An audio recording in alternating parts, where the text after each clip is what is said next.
Hey there guys, Woody here again, and today I've got a nice fun match for you against GAK, or Daniel Superpoke, or Jolteon, however you want to refer to him. For the sake of this video, let's just call him DSP. This is in an NFE match for Ridley's Master Cup tournament. And I'll leave you all the rules for that in the description, but yeah, there's some Pokemon that are banned and you win certain points for however you do in the round. But yeah, let's just dive straight into the narration for now and you can read the rules later. So DSP leads off with his Hippopotas to set up the sand stream, and I lead off with Gliscor, or Gligar should I say.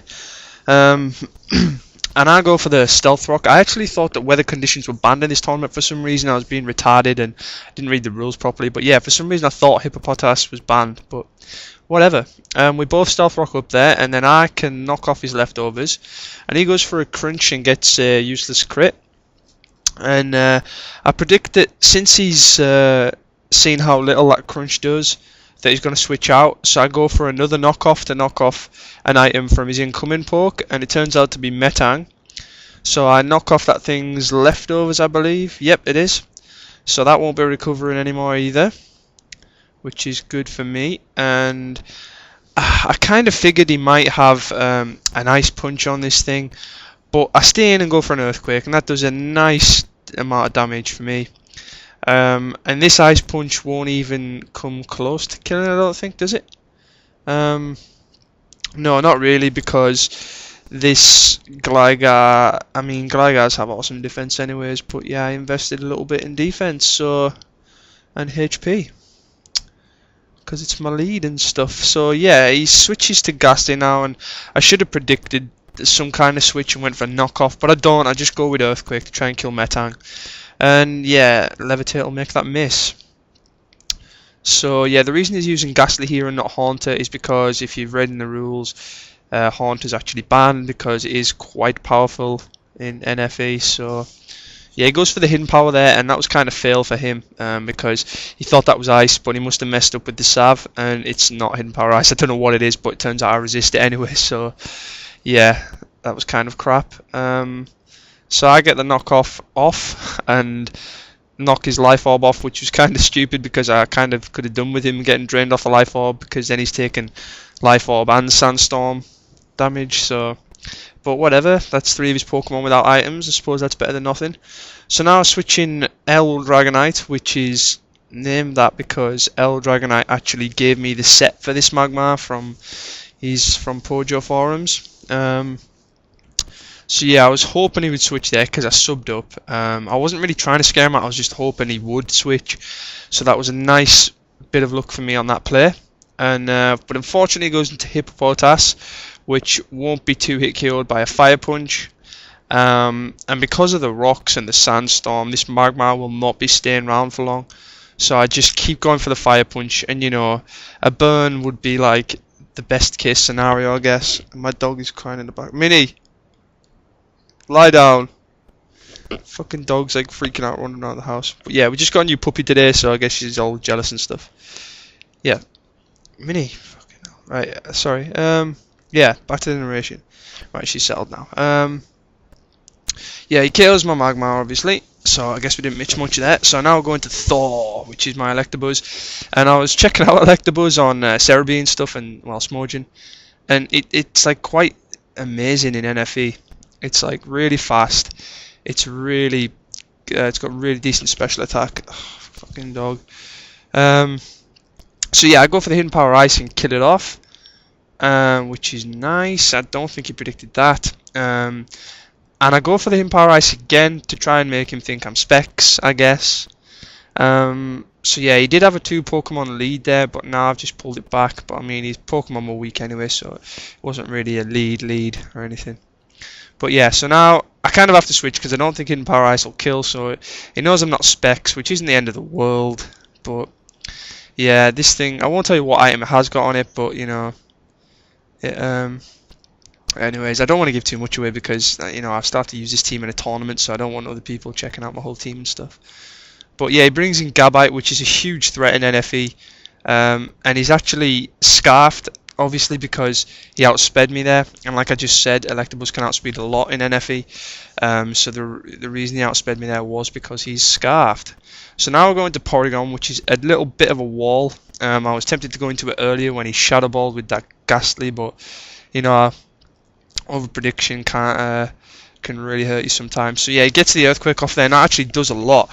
So I'm really hoping this Ice Beam can kill, and it does. So that was really nice. Porygon for the win. So now the score is about 3-2 to me, I think. Yeah, I think I've got Porygon, Machoke, and Meditite left. And he's got Nose Pass and Grovyle, I believe. So I recovered to see what he's going to do.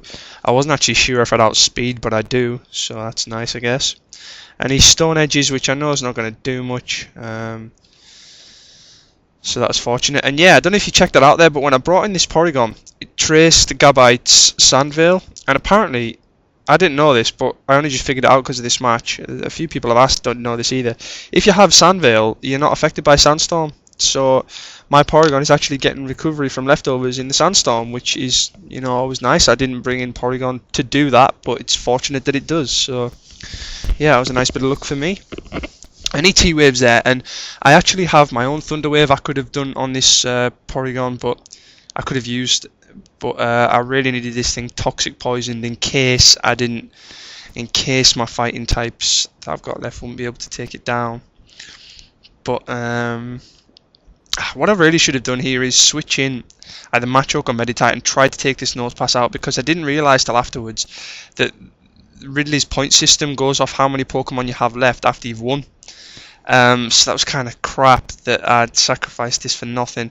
But yeah, as you can see there, I got the Power Hacks and I went for the Ice Beam there, and I doubt it would have killed, but it would have been nice to get a big chunk of damage off on this Grovyle. So yeah, neither of us are going to get really many points for winning this here, because he's got 2 left and I've got 3. So even if he wins 2-0, you know, it's still not the best amount of points. But I hear that somebody in the tournament has enough points to actually add an Uber to the team.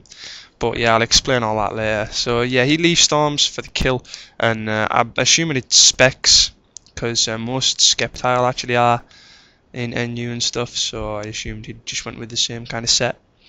And I bring in Rocky Road, which is my Ice Cream Head Meditite, and I use Ice Punch, as I knew I'd outspeed it, and yeah, because I'm Choice Scarfed. So, and I just keep going for the Ice Punch again and again and again, and yeah, the score is 2-1 right now. And if this Meditite gets down to too low a health, I figured I would just switch to Machoke anyways, and then just so I don't have to sacrifice a Pokemon. But yeah, while this little bit's going on, I'll eventually take down his Nose Pass with Machoke, because I do switch out. So I'll just quickly explain at the end of this video Ridley's point system. If depending on how many Pokemon you have left, I think this is basically it.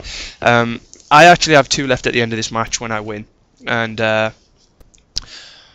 that means that I'm either able to upgrade my team. So basically, you start off with an NFE team at the start of the tournament, and as you progress, you can upgrade your team to different tiers. So I have the amount of points now where I can either trade in one of my Pokemon for a UU Pokemon, or trade in 2 of my Pokemon for 2 NUs. So yeah, basically 1 point for 1 NU, 2 points for 1 UU, 3 points for a BL, I believe, borderline, and 4 points for an OU. I think it's 5 for an Uber. So yeah, like I said before, somebody in the tournament 5-0'd someone, so they're going to have, like, you know, Giratina Wall or something in the next round. So I really hope I don't get him in the next round. But yeah, that is a good game to you, DSP. He's a decent battler. He's leader of Team Blade. He used to be on Team Storm. So I'll leave you a link to his channel in the description, because he has his own YouTube battles and stuff. And yeah, NFE is a fun tier. I never knew it before. I just randomly put this team together of Pokemon that I kind of like, except for maybe the Meditite. That was just random. But yeah, that is a good game to you. Yeah, play NFE, everybody. If you have Pokesav all the time to do a team, play NFE. It is really, really fun. But yeah, so I advanced to round 2 in Ridley's tournament now. I haven't decided how I'm going to change my team with my points, but I guess I'll decide that later. So yes, I will catch you guys next time, okay? Ta-da!